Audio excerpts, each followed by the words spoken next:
Welcome to Mental Health Awareness 101, Battling Burnout and Depression, sponsored by the American Bar Association, Division for Public Services, Commission on Lawyer Assistance Programs, SOLO, Small Firm and General Practice Division, Center for Professional Responsibility, Health Law Section, Commission on Domestic and Sexual Violence, Senior Lawyers Division, Commission on Disability Rights, Standing Committee on Legal Aid and Indigent Defendants, Criminal Justice Section, Tort Trial and Insurance Practice Section, Young Lawyers Division, Commission on Law and Aging, Standing Committee on Lawyers' Professional Liability, and the ABA Center for Professional Development. Moderating the program today is Daniel T. Lukasik. Daniel is a lawyer with Maxwell and Murphy in Buffalo, New York. Daniel, please begin. Thank you. Joining me on the program is Gina Cho, Tabitha Hochscheid. Gina is an attorney at JC Law Group PC and is located in San Mateo, California. Tabitha Hochscheid is a principal at Hochscheid and Associates LLC and is located in Cincinnati, Ohio. Also joining us is Reen Raphael. Reen is a medical director at Resurrection Healthcare and is located in Chicago, Illinois. At this time, I'll turn over the presentation, the program, to our first presenter, Tabitha. Good afternoon, everyone. I would like to thank you all for attending. Today's topic is an important one, and sometimes it's one that's fairly rarely understood. So I have a group of slide presentations. Each one of us are going to present for about 8 to 10 minutes. I would encourage anyone that has any questions to please feel free to send those during the presentation, and we'll try to get to those during our transition period. I would like to introduce everyone to my colleague, Ken Jamison. Ken was a partner of mine when I was at my former firm, and he was responsible for bringing me to the firm. And Ken, knowing to all of us, none of us really knew, was suffering from depression and ended up losing his battle with depression 5 years ago. And it was a shock to all of us that worked with him and to the legal community in Cincinnati, Ohio, where I'm located. And he is very typical of the type of person who suffers from depression in our profession. Depression is a silent epidemic. It's something that we don't talk about, but if you put 100 lawyers in a room, all of them will know someone who has suffered from a mental health issue or developed some sort of chemical dependency or committed suicide. In the building that I'm in now, it's primarily solo and small firm lawyers, and there have been 2 lawyers in this building alone who've committed suicide in the last 10 years.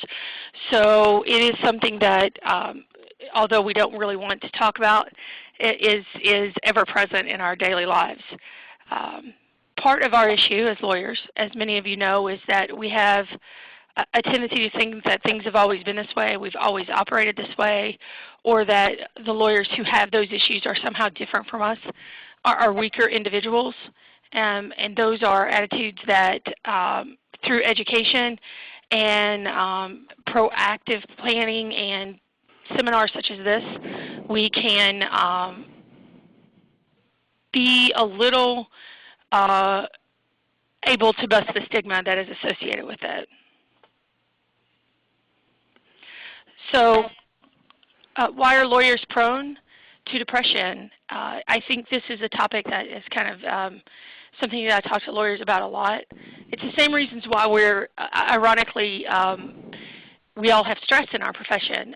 Some of us just have better coping mechanisms than others.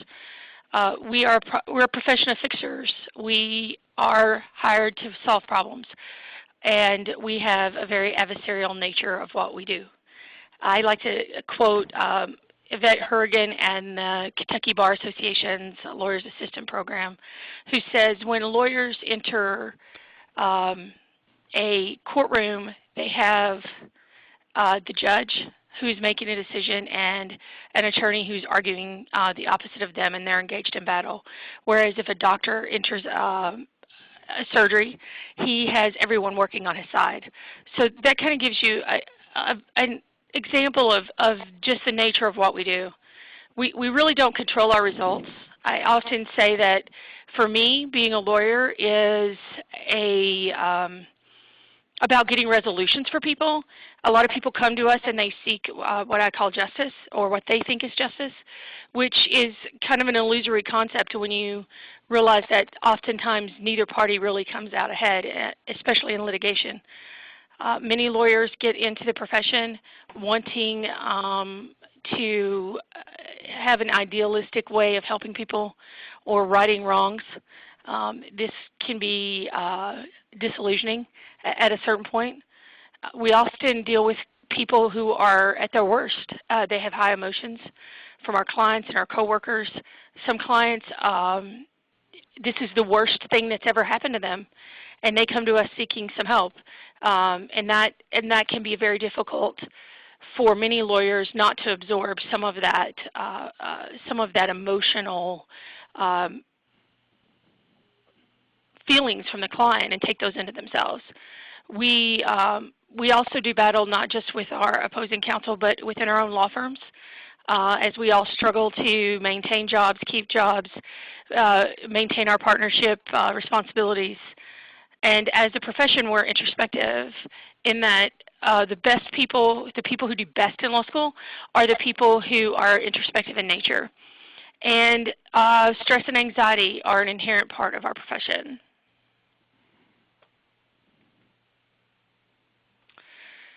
So how do we define depression? The standard definition is that it's a brain disorder in which feelings of sadness, loss, anger, or frustration interfere with daily life for a longer period of time than just temporarily. So I think we've all had periods of time where we've had a loss of some sort, or anger or frustration.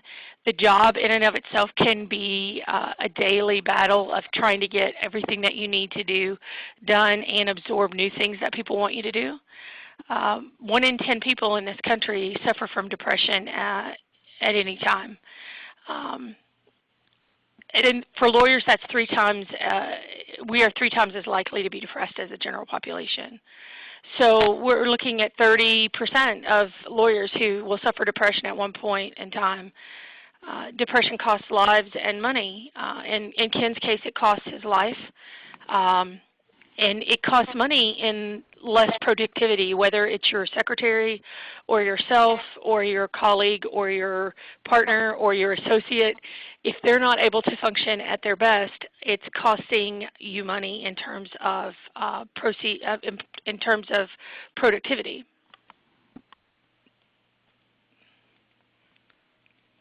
Here's some symptoms of depression, some that I know that Ken had. He was very anxious. A lot of people, anxiety and depression can often go hand in hand. He had feelings of hopelessness, pessimism. He actually was treated for depression and was out of our office for a couple of months before he died. And he had a very difficult time wondering whether or not he could return to the office. Feelings of guilt, worthlessness, helplessness. Many times you feel like you can't, there's nothing you can do to help your situation. Another one is irritability, restlessness. Anger. Anger is a manifestation oftentimes of depression, especially in men. Some other symptoms are a loss of interest in activities and hobbies that you once found pleasurable. And that would include sex or riding a bike or doing anything that you find enjoyable, even reading a book. Fatigue and decreased energy. Some people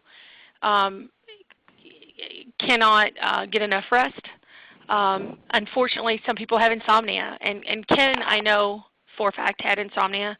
He went for an extended period of time where he would wake in the middle of the night. I know a lot of lawyers have this same issue. Sleep is something that all lawyers face challenges with. Difficulty concentrating, remembering details, making decisions. A lot of times lawyers will end up working longer when they're depressed because they aren't able to concentrate as well, and it takes them longer to complete tasks. And finally, thoughts of suicide or suicide attempts. So what can we do as lawyers? Self-care is the biggest thing that I think we as lawyers need to learn about. As I developed, after Ken's death, a committee at the Cincinnati Bar Association called the Health and Wellbeing Committee. And our committee has quarterly lectures for our members, which is funded by our local Cincinnati Bar Foundation, and specifically a fund that Ken's family set up in his name to help support us.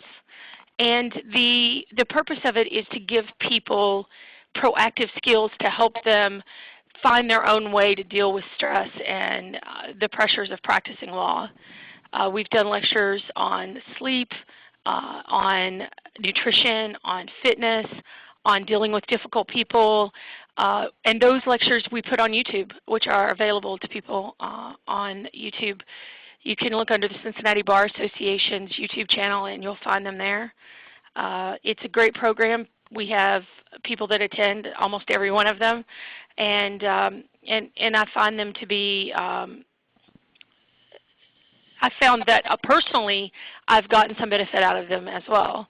And we also do a monthly article that people can look at, and it's to educate people so they know why they feel the way they do, and they can look and find articles on depression or anxiety, or how to best handle situations that they may face as lawyers. And those are also available on the Cincinnati Bar Association's Health and Wellbeing page. And finally, we do an annual CLE. And our biggest challenge, and something that Dan's going to talk about in a little bit, is trying to get a support group for lawyers locally. I think that one of the things that we can do is care for others, and one of the ways we can do that is to tell others that you see they're struggling and offer to help. Also refer them to lawyers assistance programs. We have a local person from the Ohio Lawyers Assistance Program that is here in the Cincinnati area who's on our committee and who's a great individual. I think there's a feeling among lawyers that the Lawyers Assistance Programs are aligned with discipline, but the reality of it is it's a confidential way to get help, and more lawyers need to utilize that. And I think we have to be proactive as a profession. We do not we don't get to people quick enough, and that's part of the purpose of the committee that I run, is to give people the information they need before they have an ethics problem or substance abuse problem or something of that nature. And I would say that our industry needs more local resources to help lawyers. I think the Lawyers Assistance Programs get the people that have the biggest problems, although I will say that my understanding is nationally they're getting people prior to there being any disciplinary action. But I think having local people like Dan's group that meets in Buffalo, that's a support group for lawyers, is so important, because you get support by knowing that you're not alone. And knowing that and I will say from my colleagues that were at the firm when Ken died, if he had called any one of us, we would have been there for him. But he couldn't do that. And he ended up ending his life. And afterwards, there were thousands of people that came to his funeral, and we're all wondering what we could have done. And I think as a profession, we lose way too many Ken Jamisons, and too many really good lawyers end up with ethics and substance abuse issues that could have been prevented if we had started caring for one another in a proactive way. So my last two slides are about what the stigma and the different types of stigma that are associated with depression. I think many people are afraid to tell others that they have depression because we stereotype them as being weak when depression is really an illness. It's a disorder of the brain. It can be something that runs in families. We all tend to have family members. We tend to adapt to the way that we were raised. And in my case, my mother has mental health issues, and having to relearn how to handle life in a way that isn't the same as what you saw growing up is a challenge for all of us. Also, medication. A lot of people will be like, I don't want to go on medication, but medication helps a lot of people who have depression. And I'm sure Rowene can speak to that as well. Sometimes it gives you the courage to handle the things that you need to handle in order to get better. And it can, and the symptoms are not always the same. So one lawyer can work more, be obsessed with work, not sleep, while the other lawyer doesn't come to work, doesn't get in his time, gets sick with other things. So depression can look different amongst two people in the same work environment. And people with, but I will say that people with depression are very strong individuals. The stronger, it takes a lot of strength every day to get up and function when you have depression, to get and meet your life, meet what life has handed to you. And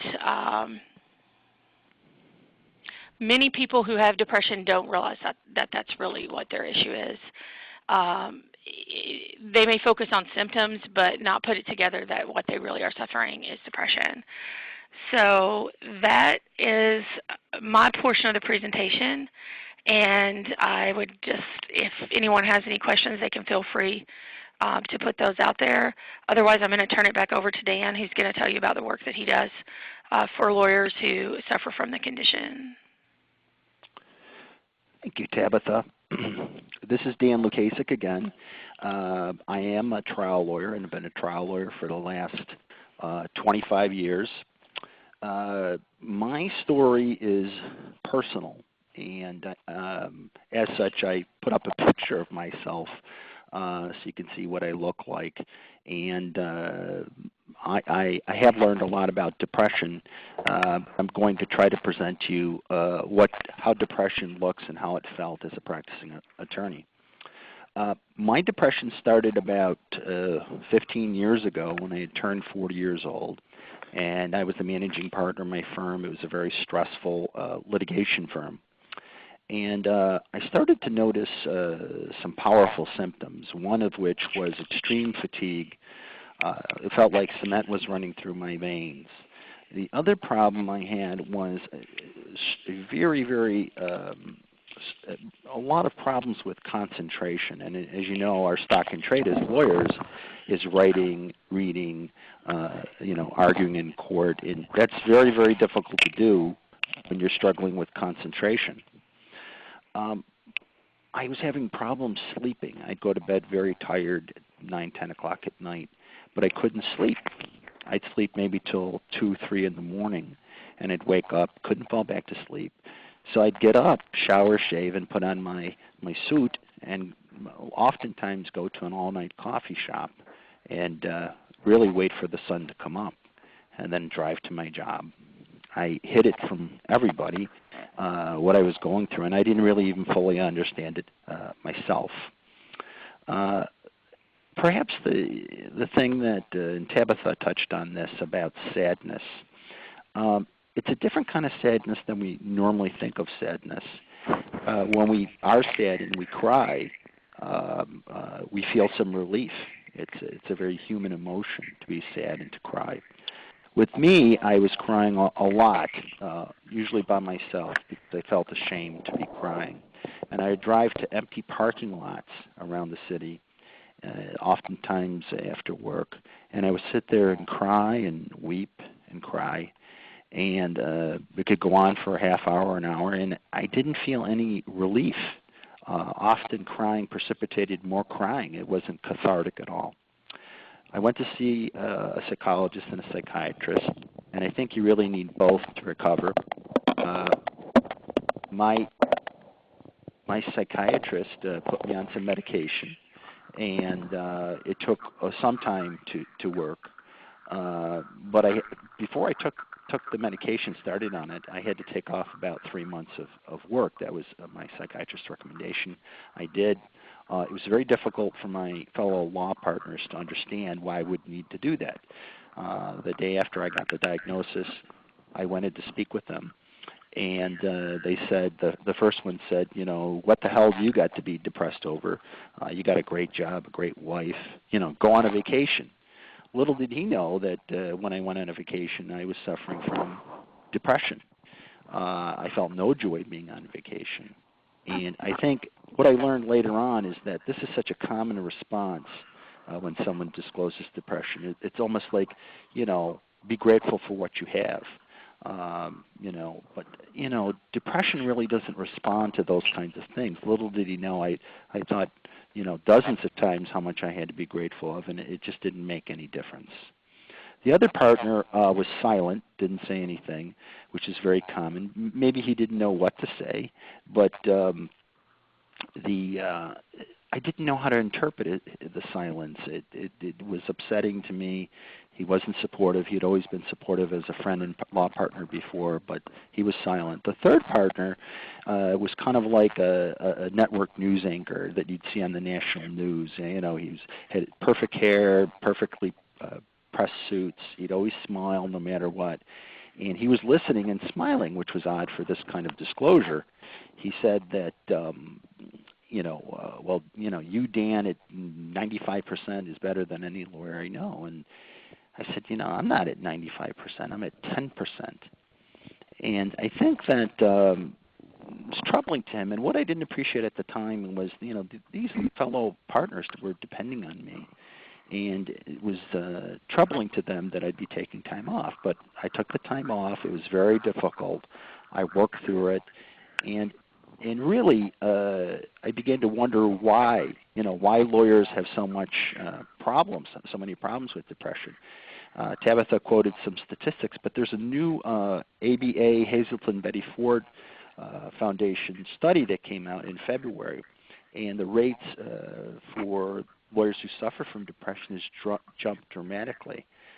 That study of almost 11,000 lawyers found that 28% struggled with some form of depression in the past year. Now, when you put that in perspective, there's 1.2 million lawyers in this country. That means a whopping 336,000 lawyers struggled at some point this past year with depression, some form of depression. That's just a whopping, troubling number. After I recovered a bit, and it's still an ongoing thing, I began to become interested in why lawyers, why do lawyers struggle with depression?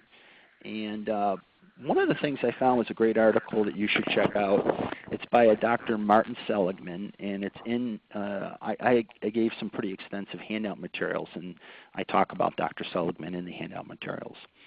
And I think what he says is it's very, very interesting. People who are pessimists tend not to do well in life. And it's not pessimism like we normally think about it. It's really attributing, they attribute negative events. They see it as permeating everything they do in life.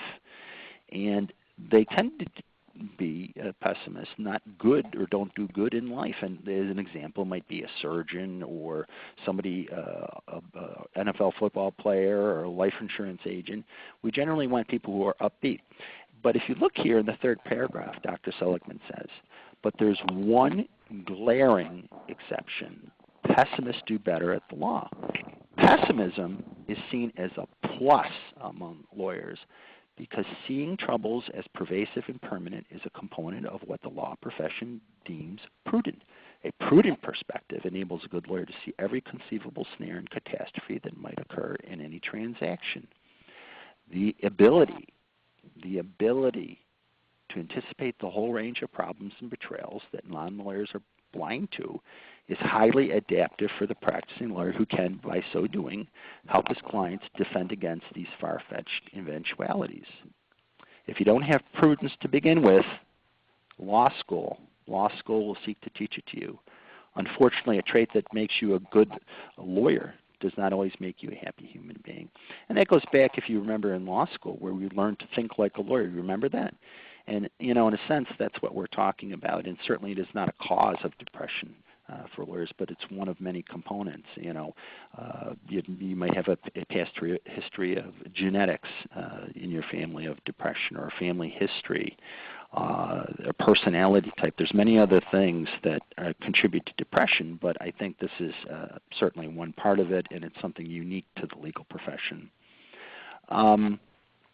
The thing that I did, what did I do in response to this? Well, I tried to take some action. About 8-9 years ago, I went looking for a website to contribute an article about my experiences, and I was really surprised that there wasn't a website given these dramatic numbers about the amount of people who suffer in our profession. So I created a website called Lawyers with Depression, and I'm going to queue up the link right now, so it's live. Just one second. Here we go. Here we go.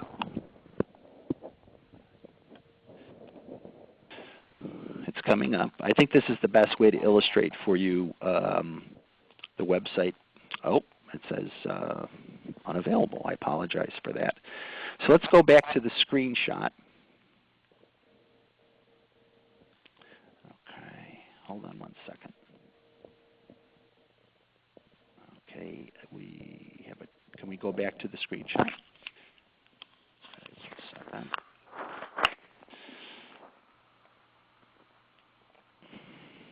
I'll try that one more time. There we go. I'm sorry. This is a screenshot of the homepage, Lawyers with Depression. It was created about 7 years ago. It is full of articles. There's guest blogs from experts around the country. As you can see on the homepage, the first article is Chronic or Recurrent Depression. I myself blog almost every week about depression. Half the articles are myself blogging about depression in the legal profession, but also a lot of other articles. The other thing is there's resources on the page, Depression in the News as it relates to lawyers, and helpful web links, best of the blogosphere. The site started out 7 or 8 years ago, and at the time I anticipated it wouldn't be such a big thing, but it's gone on to be featured in the Wall Street Journal, the New York Times, National Law Journal, CNN, and a number of other international and national publications. And I think it's really not so much, I'm not tooting my own horn here, but I think it speaks very strongly to what a powerful topic this is for those in the legal profession. In addition, I wanted to move to the next slide, and hold on one second. The next slide shows you a DVD cover of a documentary we created 5 years ago called The Terrible Melancholy, Depression in Legal Profession. And that's something you really want to check out. The film, it's a 30-minute film, and we filmed it all around the country. You can watch it on the website, lawyerswithdepression.com, and you can also watch it on YouTube. We interviewed lawyers, law students, experts. It has an original score. And we did it so that people around the country can pop the film in, watch it, and learn about depression. So I strongly recommend that you check that out. I use the film, I speak around the country to educate lawyers and bar organizations about depression, and I often show this film. But please use it yourself, watch it yourself, or distribute it to people, friends of yours, colleagues, those who care about lawyers and depression. I also want to, something that's very powerful and has been very helpful to me is a support group. About 7-8 years ago, we created a committee for lawyers with depression in my bar, and we meet about once a week, every Friday, 12:30 to 1:30, and we've been doing so for 7-8 years. It's different people at different times, and I think that what's so powerful about it is we're all lawyers, so we don't have to explain to someone else what lawyering is about. We all get it, and we all suffer from depression of some kind. And depression is a continuum in terms of severity. It can be mild, moderate, or severe. But I think we all need to share our stories and overcome that tremendous loneliness that often accompanies people with depression. We often feel like no one understands. And I think that a support group can help dramatically with making us feel that others care about us and support us. I have on my website information about why you should join a support group. It's one of my blogs. But I also have another blog article I wrote about how to start a depression support group in your community. And they give you a lot of tips about how to do that. So I suggest if you don't have a depression support group in your legal community, you can start one.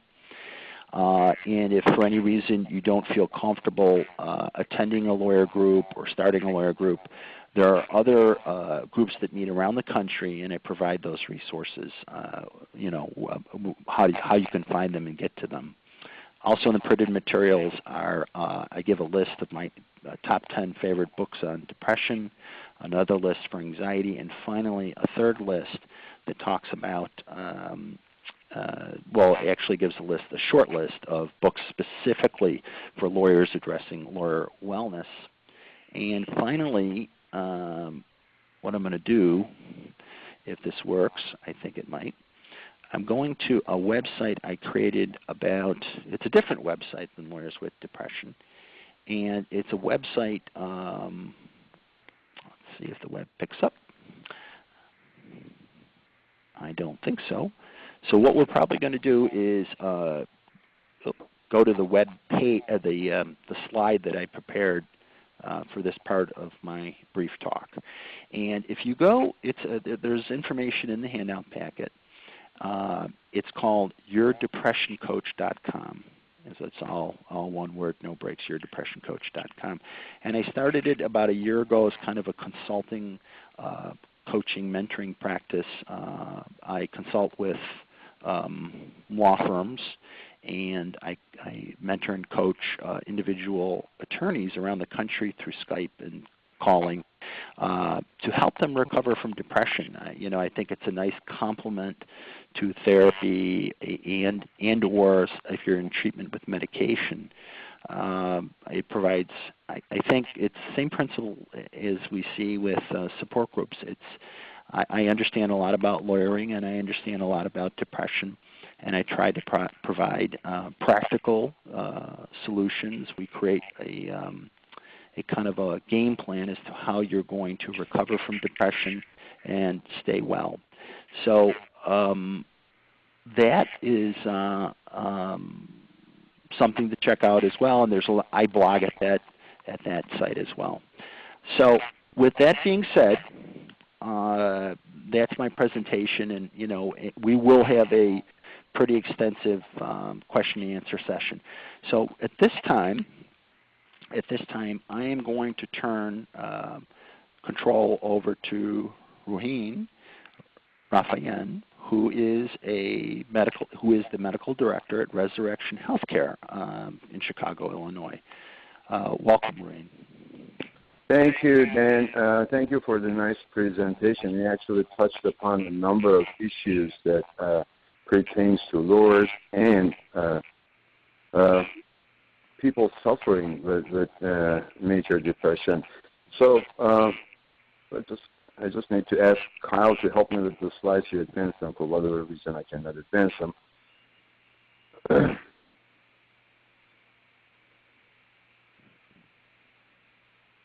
So what I'm going to take a few minutes to talk about is, we started out with recognition regarding symptoms of burnout and major depression, and wanted to define burnout, which actually is not a medical diagnosis, but on a day-to-day basis we do refer to it.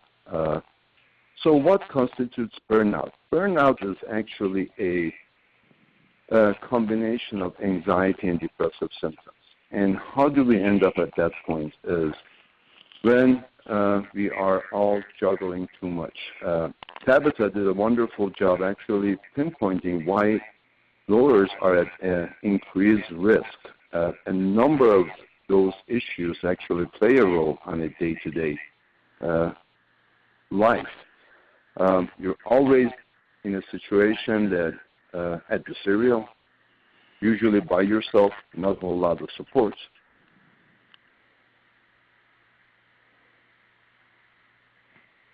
Increased demands on your time, work-wise, family demands, obligations to colleagues, partners, and if you're in a solo practice, to your employees, all increases the demand on you individually. And our tendency is to try to work a little harder and to try to work a little harder. And when are we sacrificing? Where are we sacrificing the time? Sleep time, time with family, time for our hobby. All actually add to less time to recharge for ourselves. As a result, start showing symptoms such as fatigue, insomnia, feeling angry, irritable, detached, nervous, and anxious. So this is how we usually define burnout.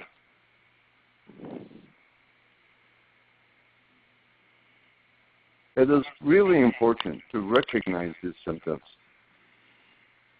early on and be aware that the outcome is not going to be good.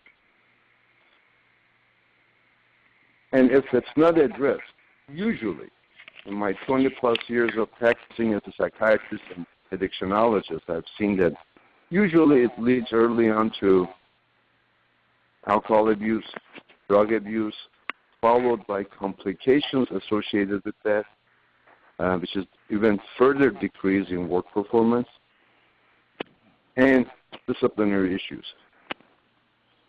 I think Tabitha mentioned earlier that it is important to know that there are resources available, such as the Lawyers Assistance Program, which is not a disciplinary body, but an organization that is established to help any attorney who's struggling, either with substance abuse issues, alcohol abuse issues, or mental health issues. And there are resources available. Now, our Tabitha and Dan did a wonderful job about going over the symptoms of depression. I just wanted to touch upon a few facts versus myths. It is amazing how still, as much as there is increased recognition and understanding of major depression, perception is we should just be able to tell it to go away. It is an issue just within our head, within our mind, and we should be able to tell it to go away. We don't take this approach to any other disease.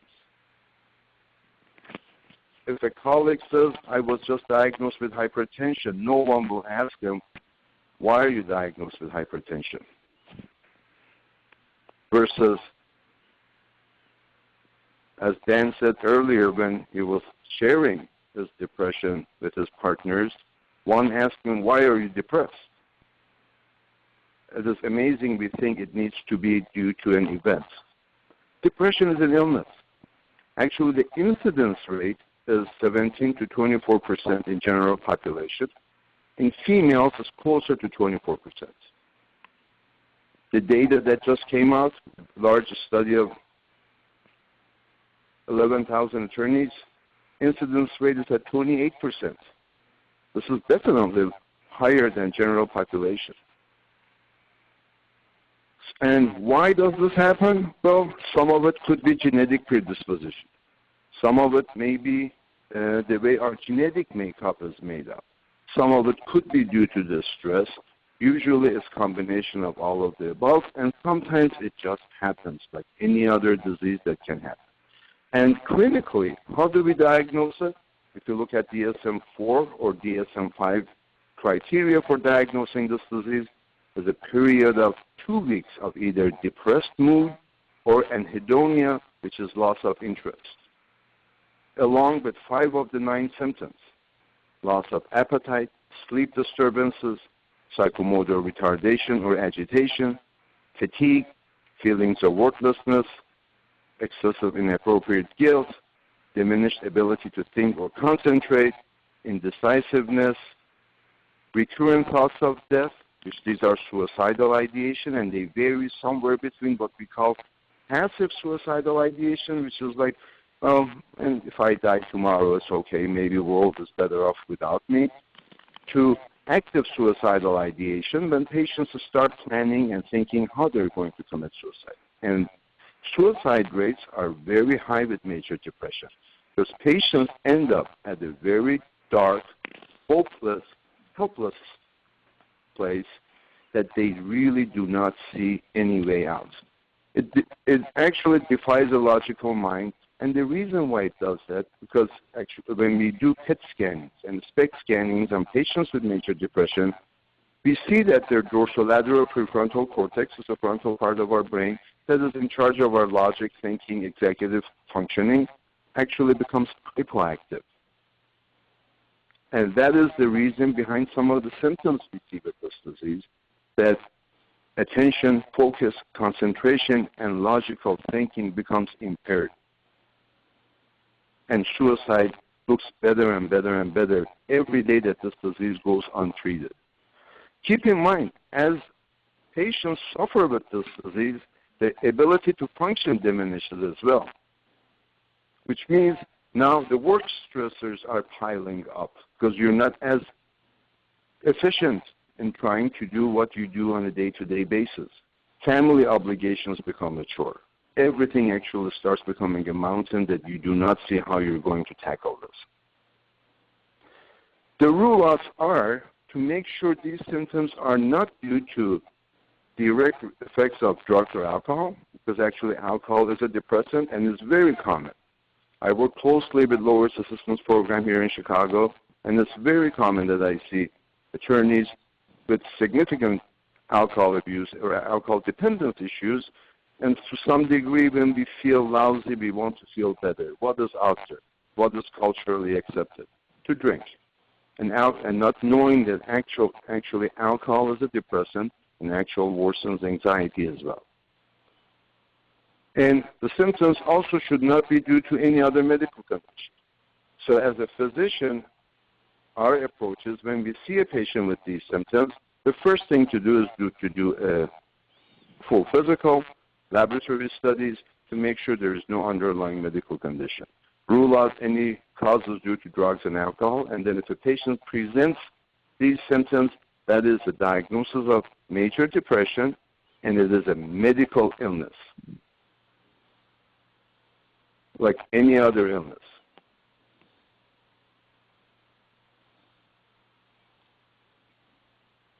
Some of the demographics on this disease, actually, as you see here, affects about 15 million Americans in a given year. Median age of onset is about 32. It's twice higher in women. And it is actually the leading cause of disability in the U.S. The annual cost of major depression in the U.S. alone in year 2000 was $82.3 billion. And majority of this cost is not the direct cost of the disease, and direct cost of the disease are physician fees, hospitalizations, medications. That is a small portion. The bigger cost is lost productivity. That's how they calculate burden of a disease. And interestingly enough, it is not a disease that only stays in the brain. Actually, major depression increases cardiovascular disease by threefold, cerebrovascular accidents by 3 to 5-fold. So it becomes a systemic disease. The incidence of diabetes in patients with major depression is twice higher than general population.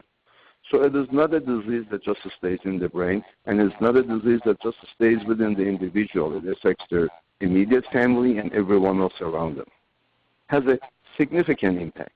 It has an impact on the next generation as well. There are many studies that shows the effects of depression, depressed mothers on their children. So what are the consequences? Definitely increased mortality, increased risk of suicide. Actually, if you look at the number of suicides in U.S., 2 out of the 3, 60% of them are due to major depression. And number of suicides are actually higher than homicides. We talked a little bit earlier about increased risk of cardiovascular disease. It's about 4-fold. And also, depression increases the risk of death following heart attacks significantly.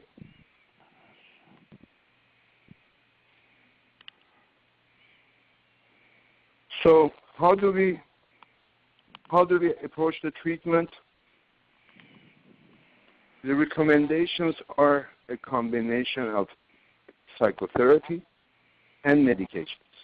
And there are a lot of myths about antidepressant medications. However, antidepressants have been shown to be effective. They are safe. And every day we have better options and newer medications with lesser side effects. They are not addicting. They do not alter brain's chemistry in any permanent way, like what's usually believed. And they are helpful in mitigating the symptoms of this disease and getting it under control. Medications by themselves often fall short. This is why it's important to combine it with individual therapy, group therapy, support services along the way. The American Psychiatric Association's model for treating any mental illness is the biopsychosocial model, which means biological interventions are the medications, psychological interventions are therapies, social interventions are doing something about our lifestyles to help get to optimize the outcome. So by that combination, usually we get very good results in treating this disease. But also keep in mind, major depression can be a recurrent disease. If someone has had one episode, chances of having the second one are about 40-50%. If someone has had the second episode, chances of having the third one are about 70-80%. And after the third one, it becomes a chronic, recurring condition. So the recommendations are, the first time around, to treat it with medications and therapy for at least for 1 year from the time that patients are symptom-free. Then, especially if the onset of the disease was due to some psychosocial stressors, and those are gone and patients are doing well, to gradually get them off the medication and monitor. If it happens the second time, we're looking at treating it for a longer period of time, for about 4 to 5 years. And again, if everything is okay, we can get off the medications. After the third episode, usually we're looking at chronic lifetime treatment with medications. And again, I have to reiterate, these medications, most of these medications do not have any end organ damage, such as they will not damage the heart, the kidney, the liver. They are effective as long as they are taken. Unlike a lot of myths that these medications may be addictive, they are not addicting whatsoever. So with that said, I'm going to stop and be happy to address questions as they come along and pass it on to Dan. Thank you, Dr. Rafian. At this time, what we're going to do, our final presenter, is Gina Cho. Gina is an attorney at JC Law Group and located in San Mateo, California. And she's going to give a presentation on mindfulness, better lawyering through mindfulness. And at this time, I'll turn the program over to Gina.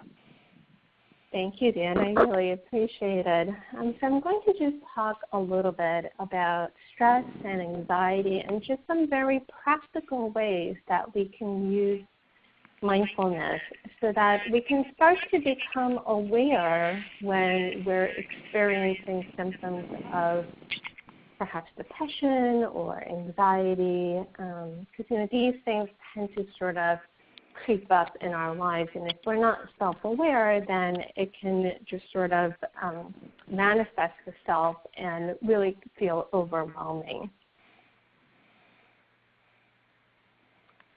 So I wanted to start by talking a little bit about understanding stress and anxiety. So I'd like to just use this example. Let's just imagine that you're sitting in your office and you're doing your lawyering work, and the phone rings. And when you look down on the phone, it's Charlie Johnson. And let's just imagine that Charlie Johnson is someone that you have great difficulties with. And we all have these people in our lives, just someone that really makes us feel triggered and feel upset and angry. If you imagine this scenario for a moment, and just actually imagine what happens in your body when this is happening.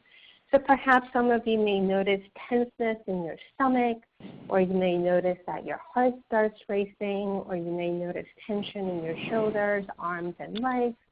And all of these symptoms are part of the fight or flight response, which is incredibly useful. And it's this, it's sort of like an alarm system that we have developed over, the many, many thousands of years. And it's an incredibly useful system if, let's say, a saber-toothed tiger were to jump into your office to try to attack you. But of course, this response isn't particularly useful when you need to engage in a conversation with someone. So how do we sort of diffuse that fight or flight response and kind of get that the amygdala, which is part of the brain that's responsible for the fight or flight response, to sort of calm itself? And so I'm going to offer you this one tip, and this tip has been just so incredibly helpful to me, and this is something that I practice all the time. So when you're starting to notice your stress level rising, and you're starting to feel like things are spiraling out of control, and you're starting to feel angry, maybe you receive an email from your opposing counsel, and you respond in anger, and before you hit send, we want to create these moments of pause between the stimulus, the stressful stimulus, and our response. And the stop stands for stop. So whatever is happening in the moment, you can just remember to just tell yourself stop. Okay? So this can be while you're sort of in a heat of the moment, in a discussion with someone, or maybe it's before you send off that angry email back to your opposing counsel, or whatever that moment may be. Just remind yourself to stop and take a breath. So for all of you that's on the webinar with me, I would love it if you would just practice this with me. So let's just take a nice inhale and an exhale. And let's do that 2 more times. So inhale and exhale. And 1 more. Inhale and exhale. And your breath is your ally, is constantly with you, and it's a great tool for regulating your emotional state. So whenever you're sort of feeling out of control or angry or frustrated, you can just reconnect with your breath and just remind yourself to take a breath. And we actually want to engage the diaphragm. So if you place a hand over your belly and intentionally try to move your breath all the way down into your belly, that will actually send signals into your brain that says, oh, this is not a stressful situation. The fight or flight response is not necessary in this moment. And it will actually help you reach a state of maybe a little bit calmer. I'm not going to say you'll be forever stress-free, because that's just not possible. As part of our job is to be in the stressful situations. But what we can control is our response. So that's really what the practice of mindfulness is all about, which I'll talk about in a moment. And then finally, observing. So observing whatever is happening within you. So you may actually notice all of the physiological responses and say, oh, isn't that interesting? You know, I'm noticing my jaw tensing up, or I'm feeling the heat rise into my face, or I'm noticing extra energy in my arms and legs. So just observing whatever is happening in the moment. And then finally, proceeding mindfully. And I'm just going to talk a little bit about what mindfulness is and it isn't. Mindfulness is such a hot topic right now, and I'm sure many of you have heard of this concept called mindfulness. So the big concept with mindfulness is to be in the present moment without preference or judgment. And I think that definition can sometimes just feel like, well, I don't know really what that means. I'd like to just illustrate by giving you an example. But perhaps your mind just sort of feels like this all the time, like there's this sort of cloud of thoughts that's constantly going through your mind all the time, and your mind just feels like it's constantly racing, and you just can't seem to find even a moment of pause. Maybe when you're at the office, you're thinking about all the things that you have left undone at home and vice versa, right? And so I jokingly tell people that I started practicing mindfulness and meditation because I got tired of showering with all of my clients. So before I started practicing mindfulness and meditation, my day would typically start like this. I would get up in the morning, I would check my iPhone, and then of course there's already 26 emails that requires my attention. And then I would drink a cup of coffee, I would hop in the shower, and I would be shampooing my hair, and I would be going through all of my client lists. And I would be thinking about that really, really sad story. And I would be thinking about that client I met with yesterday.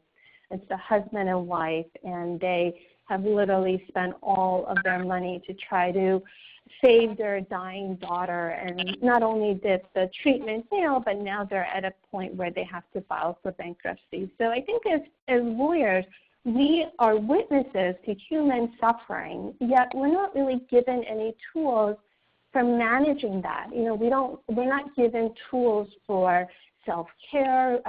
We really devalue wellness.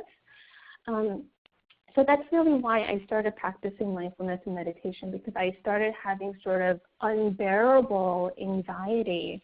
And I thought, you know, this isn't how I wanted to go through my life. I just felt like, you know, there has to be a better way. And a friend of mine who's a psychotherapist actually suggested that I try this program. It's called Mindfulness-Based Stress Reduction. And I actually have a book coming out with the American Bar Association titled The Anxious Lawyer. And you can visit my website, theanxiouslawyer.com. And so mindfulness is just all about being in the moment. And why is that important? You know, why is it important to be in the moment? Because it's only by practicing being in this moment that we can actually bring our best selves, right, and actually do the thing that needs to be done. You know, if I'm sitting there at my office and I'm writing, let's say, a motion for summary judgment, and I'm thinking 3 months down the line, and I'm thinking about how the judge is going to, you know, let's say, yell at me, that's not going to be very helpful in me doing my best work in this moment. And mindfulness, just like anything else, requires practice, and the more we practice, the better we'll get. So mindfulness is all about paying attention to life, and there's lots of studies that show that it actually increases enjoyment, and it's about being in the present. It's being connected to the here and now. And it's the difference between reacting, having a knee-jerk reaction to something that happens that triggers you, and then also, but rather than reacting, it's about responding. So we want to respond with skillfulness, with wisdom. And it's also about accepting what is. You know, there's so much about our law practice that is completely beyond our control. And to try to control those things can be kind of maddening. So letting go of those things that we can't control and stepping into what we can control.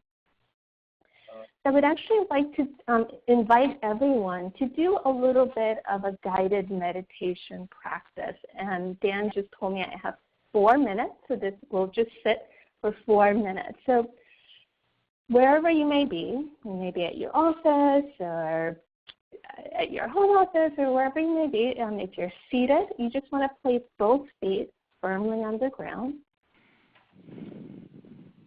And just allow your eyes to soften.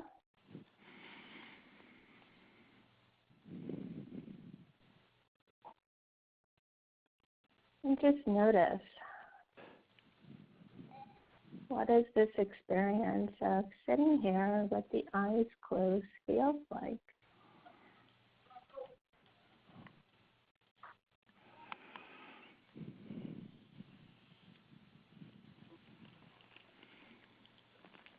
And you may notice that all of your other senses become more heightened. So you may notice different sounds. You may notice different physical sensations. And just making room for all of those experiences as part of being human.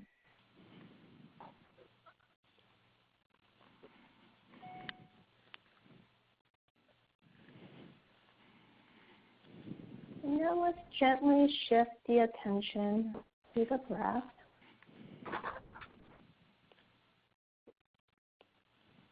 Just breathing in and breathing out. You don't need to breathe in any special way. Your body knows how to breathe. You've been breathing from the moment you were born. But just resting your attention on the breath. So when you inhale, to notice the cool air. And as you exhale, noticing the warm air.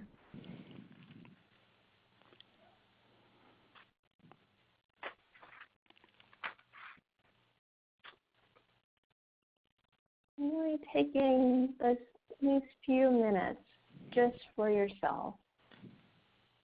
Nothing to do, nowhere to be. Just sitting here, breathing.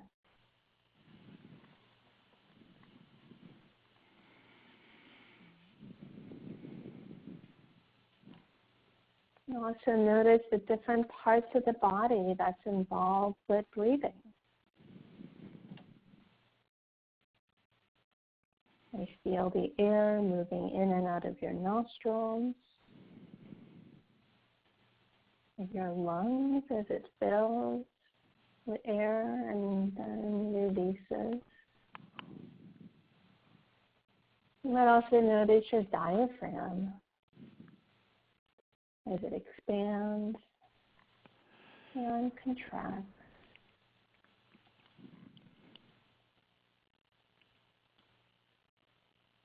Now, as we get ready to bring this practice to a close, just see if you can notice, has this practice had any impact on you? Do you notice something different?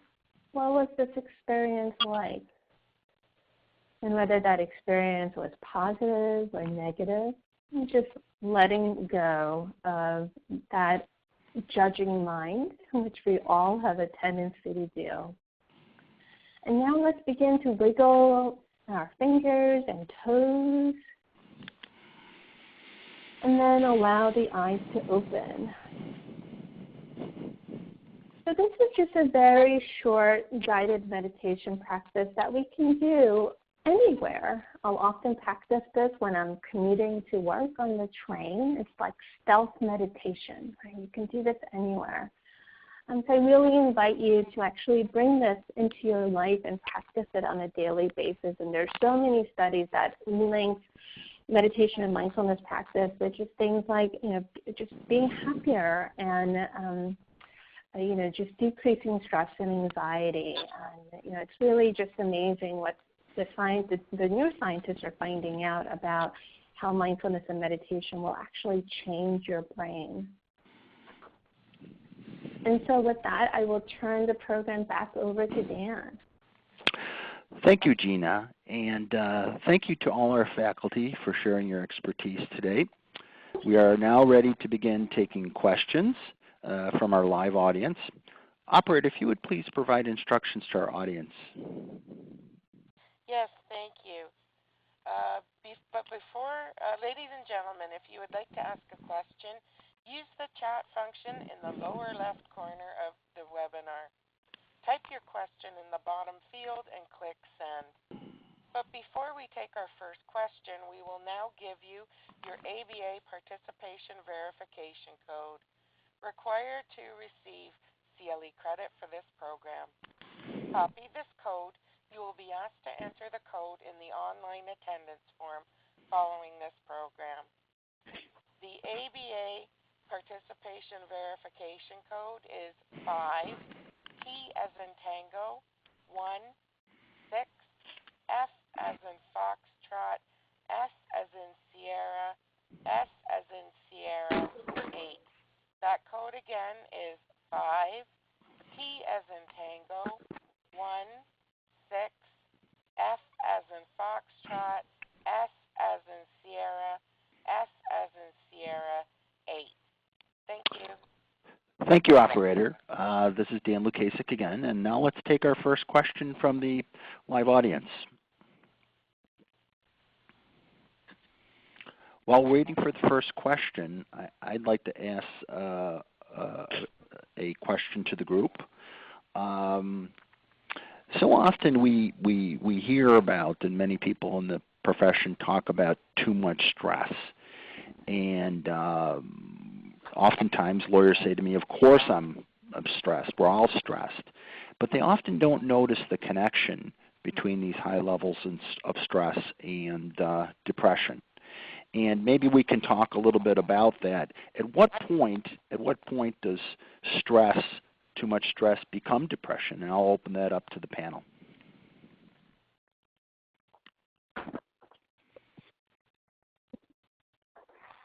Well, then I would say once one starts really exhibiting the symptoms of sleep disturbances, lack of energy, difficulty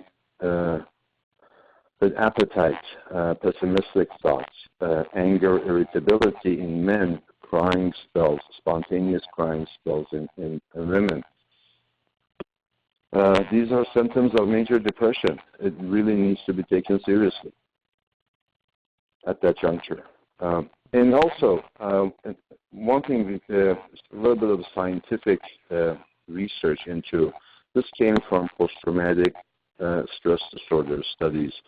The question was, why do we send 10 group of soldiers into the same battlefield?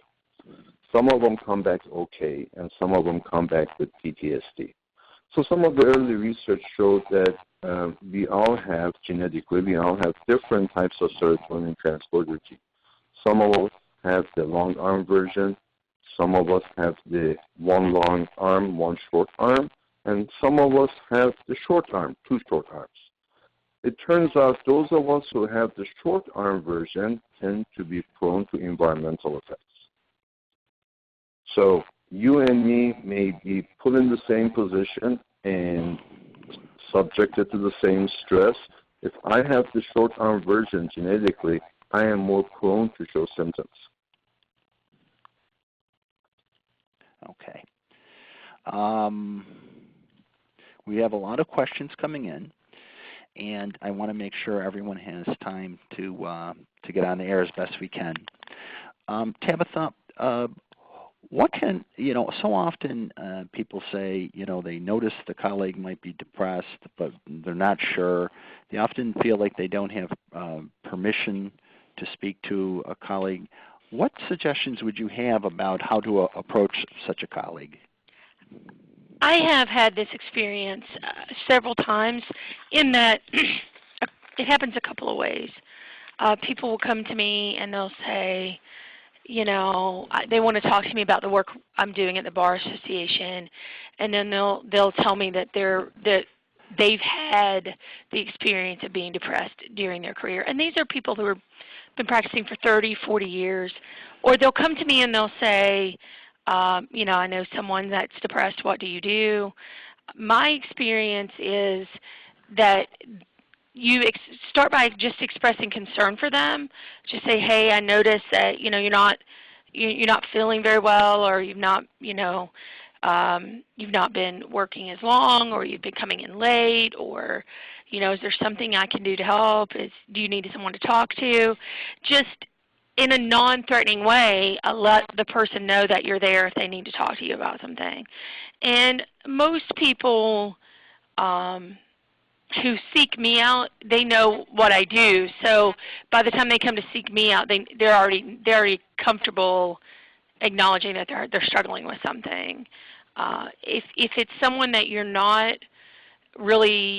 don't have that kind of relationship with, I think I would just start out by expressing some level of concern for them, and suggest that they maybe want to talk to their family physician.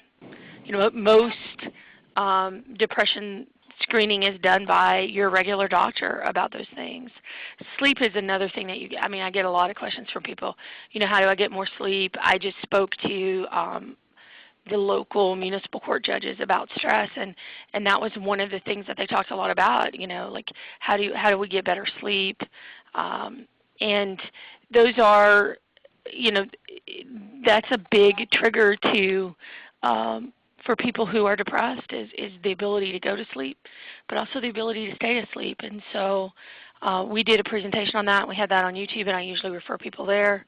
I also tell them that, they need to see their doctor first if they're feeling, very, not feeling up to their normal operating ways of doing things.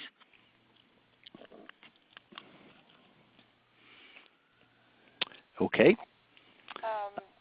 Daniel, it's Rebecca. Would you like me to start reading some of the questions from the web? Yes. Yes. One question asks, in our profession where expectations are very high and competition, even within the firm, is very intense, how does an affected lawyer find a way to get help without adversely impacting their career? I have personal experience in seeing someone who is struggling reach out for help and then get treated differently, negatively, because of his disorder. Well, I'll address that question. It's Dan. You hear this a lot, and what we're really talking about, the reactions from other people, is we're talking about stigma. There's a stigma in this country about depression and mental health in general, but I think that it's elevated greatly in the legal profession. And it's because we're all supposed to be supermen or superwomen. We're not supposed to have problems. We're supposed to solve problems. So often we find that in our profession, and I think that I've often seen, it's getting better in our professions, but still very difficult to talk or disclose depression to fellow attorneys at one's firm. I think that what the solution is for most people is if they're going to do something like that, I think they really have to talk this through with their psychologist and psychiatrist.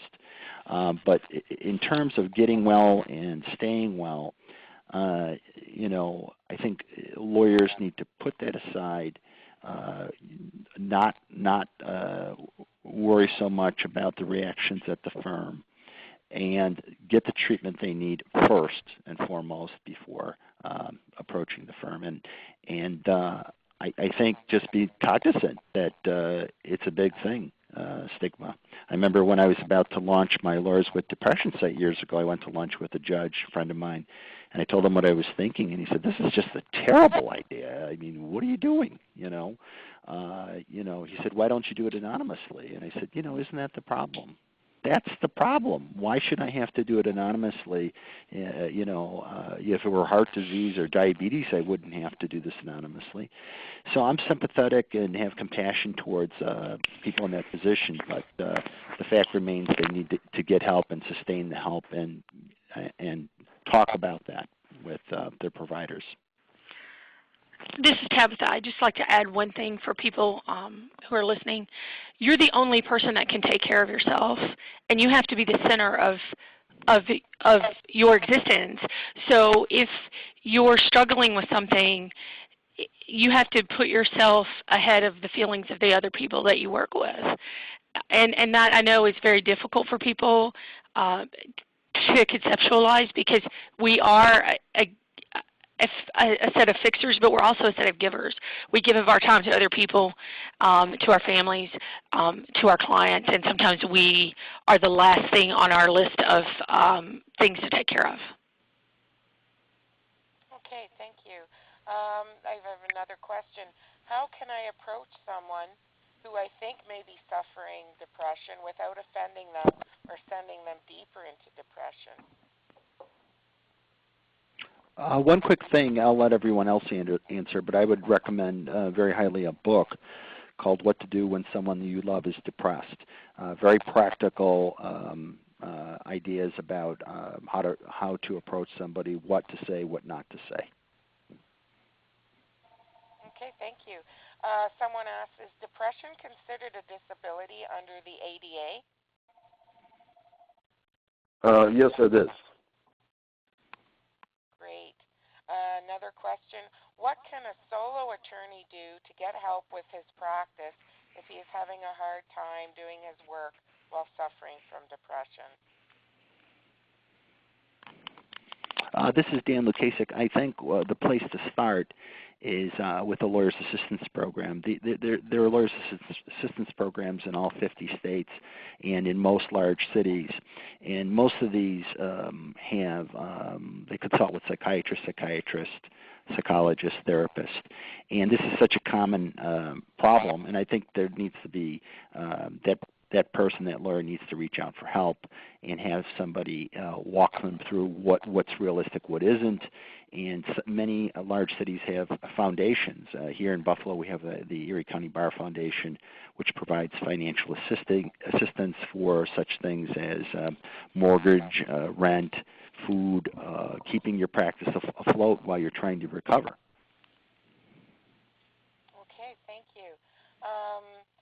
Someone asks, if depression is a brain disorder, why would lawyers have 3 times the incidence of depression compared to the general population? If depression is caused by things inherent in the practice of law, how is that a brain disorder? Are there two kinds of depression going on? Well, good question. Back in the old days, before we had DSM 1, 2, 3, or 4, and 5 now, we used to have actually 2 terminologies for depression. We had exogenous depression versus endogenous depression. Endogenous depression was the real disease of depression. Exogenous depression was depression due to environmental factors. So, but do we think that way still? No, we don't. Depression is depression, so we don't have different. We can have different manifestations of the disease, and sometimes depression can be in the context of bipolar mood disorder, and patients get depressed. So it has to be put in the context of the diagnosis of what kind of depression it is. Symptoms sometimes can be different. In some patients, it may be more the anger and agitation and insomnia. In some patients, could be more the hypersomnia, lethargy, and lack of energy. So the symptoms can differ somewhat, but it is the same disease. Still is a brain disease. Why is it that maybe attorneys are showing higher incidence rates? Well, some of these studies are new.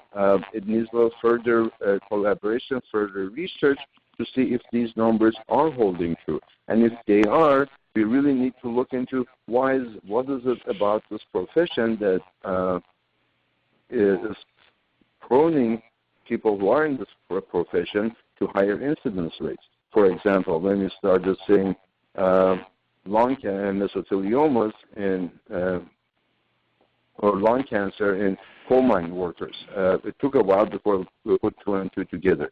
So maybe we need a little bit more research. If these numbers consistently come up the same significantly more than the general population. The second question is to ask the exact same question, why? Why is it about this profession that is increasing this? Yeah, this is Dan Lukasik. A quick point, and then I'll defer to the other panelists. My view on that is that there's something unique about the profession, and I think one of the things that's unique is an adversarial profession, and if anything, that's only escalated over time. And I think what happens is it triggers the fight-flight response in our bodies, which increases cortisol, which is a fight-flight hormone. And that raises our heart rate and creates a lot of problems in the body if it goes on too long. And the problem with lawyering is that it's just not stress. It's just not stress. It's chronic stress. So the body is constantly firing fight or flight all day long, and that has very bad effects on the human body in general and the brain in particular. And they know that cortisol has a very bad effect on the hippocampus, a part of the brain which has to do with memory and other brain function. So it's not so much a matter as if it's an organic thing that pre-exists lawyering. That's, for some people that's true. But there's certain things about lawyering that tip the apple cart, maybe for people who've had vulnerabilities, genetic vulnerabilities or otherwise, who might not have developed depression at some point in their lifetimes had they not gone into this unique profession where there's constant chronic stress, which is constantly triggering the fight or flight response, which is having dangerous effects and can damage our brain and body. So I think that's a large cause. Actually, there's a lot of data on increased cortisol levels and hippocampal atrophy. What happens is actually that part of the brain atrophies. And hippocampus plays an important role in contextual learning memory, also plays a role on neuroendocrine regulation. So once the cells atrophy in hippocampus, it does have, actually secondarily continues not to be, the body is not able to shut off that cortisol levels. So they continue to remain elevated. And increased cortisol levels could potentially have an impact on decreased brain-derived neurotrophic factor, which is a cytokine like nerve growth factor, essential for brain cells to continue to grow and stay healthy. When we have chronically increased cortisol levels, brain-derived neurotrophic factors do decline, which takes a negative effect on brain cells. Okay. This question is, it says, Tabitha talked about busting the stigma. However, when everything in the dominant culture tells us that depression is a personal failing and we should buck up, how do we deal with an issue that everyone and everything tells us we should not have? This is Tabitha. I think the answer to that it's difficult, and I think part of that is because our profession puts so much value on being the winner, on being the rainmaker, on being a successful business person, on all of those things. And when you add to that the general predisposition that we have as a culture that looks at people with mental illness as less than equal, that it's difficult. I personally believe that as a profession we have to educate one another about the issues, and as an individual you have to make peace with practicing law. You have to find a way to do it that best suits you and best suits your values, but also allows you to take care of yourself. So a lot of what we do in the committee that I run is find different ways that people can be introduced to new ideas about the practice of law. It's a slow process. I mean, we've been at it 4 years, and still people will say, I don't understand. Why are we talking about depression? It's depressing. So You're right. I think the question is a valid question, but there is no easy answer to that. It's a personal thing. You have to realize that your own well-being is more important than your business and your practice and your partners. This is Dan. Real quick, we talk about stigma.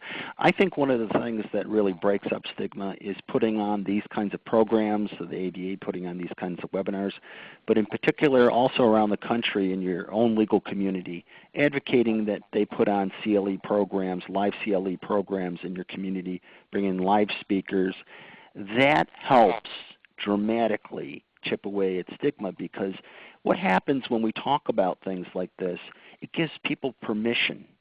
It gives people permission to talk about their depression. You know, maybe for the first time they'll talk about their depression with a therapist or a psychiatrist. But I think education of our bar communities and general public is what's really, really needed. Thank you. This one's going out to Tabitha and Dan. They ask, depression and burnout, is it more prevalent in solo or small practice environment or large firms? Dan again, and then I'll defer to Tabitha. I think most of the statistics, as I'm aware, say that depression cuts across all different practice areas and amount of attorneys, whether it be solo or larger firms. So it seems to be something endemic to the nature of the practice, not so much the size of the practice. That's my understanding.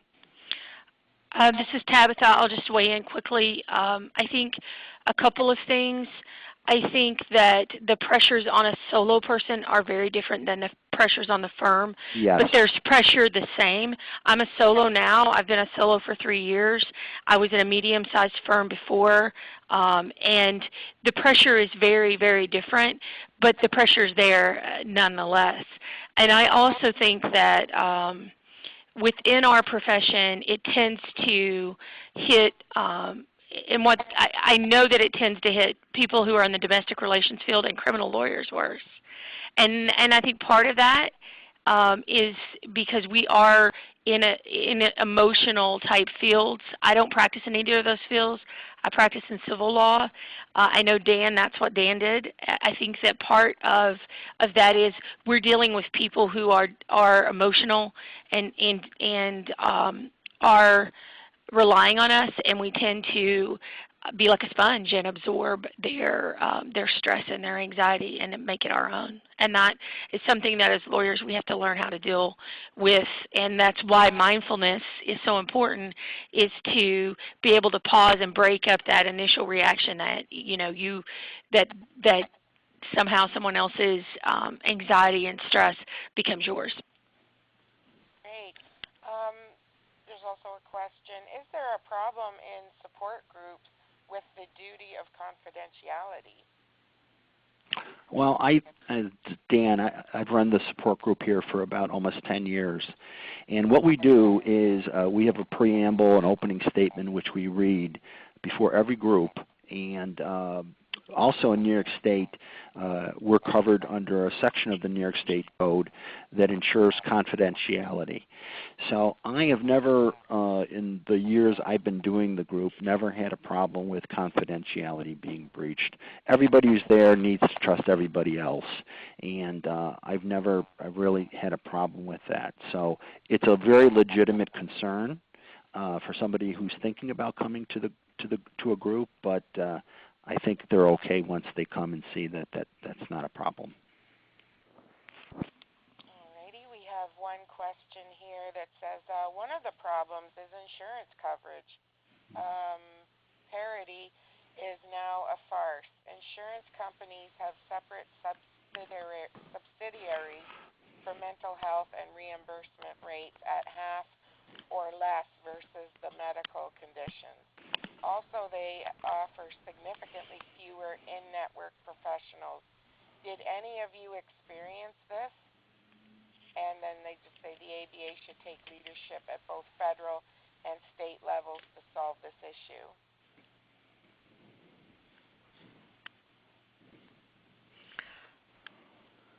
Well, I can address that to some extent. There used to be a significant disparity, but with the Affordable Health Care Act and some laws changing, it has improved. There are still insurance companies carve out their mental health benefits to other subsidiaries to manage their mental health benefits. So more in the HMO type of a setting, they're managed tighter than the PPO settings. But the parity is improving. Do we need to do more work on the federal level? Always. There still needs to be a little bit more awareness about need for parity coverage. Okay, let's see. We have probably time for one more question. Is there any training for the depression coach? Without training, there's a risk you can make matters worse. Well, there is training, I think, for any coach. There's different kinds of programs. There's certified life coaches. But I think that what really you have to delve in is most people have on their website their background in training. And also most people who are coaches or mentors who work with people with depression, almost always it's a mild or moderate form of depression, never major depression. And I know on myself, and there are other people who do this, someone always has to be under treatment of some kind, either a therapist and or psychiatrist. So it's really more of an adjunct, and it's really more practically driven. A coach never prescribes medication. They're not psychologists. So I think, you just have to make sure who you're dealing with, whoever the mentor or coach is. Okay. Dan, that's all the time we have for the question and answer session. So I'll refer back to you for your closing comments. Okay. Well, thanks everyone. That's all the time we have. But before we leave, I'd ask all attendees who want CLE credit to stay connected for instructions to get your CLE certificate. To our faculty for this program, Gina Cho, Tabitha Hochfield, and, I missed my page, Reen Raphael. I want to thank everybody for your expertise in sharing it with us. On behalf of the ABA, I'm Dan Lukasik. Thank you all for joining us. Before leaving, wait for the evaluation to come up on your screen. Thank you. I'll now turn you over to our operator for some additional information. Operator? Thank you. On behalf of the American Bar Association, thank you for participating in this program. Today's program was part of the ABA Free CLE series sponsored by the American Bar Association, Division for Public Services, Commission on Lawyers Assistance Programs, SOLO, Small Firm and General Practice Division, Center for Professional Responsibility, Health Law Section, Commission on Domestic and Sexual Violence, Senior Lawyers Division, Commission on Disability Rights, Standing Committee on Legal Aid and Indigent Defendants, Criminal Justice Section, Tort Trial and Insurance Practice Section, Young Lawyers Division, Commission on Law and Aging, Standing Committee on Lawyers' Professional Liability, and the ABA Center for Professional Development. Register now for upcoming free CLE program, Ferguson's Fault Lines, the race quake that rocked the nation, on Monday, May 16th. To view the program descriptions and all upcoming programs in the series, visit http://www.americanbar.org/CLE/free_CLE.html. Thank you and have a wonderful day.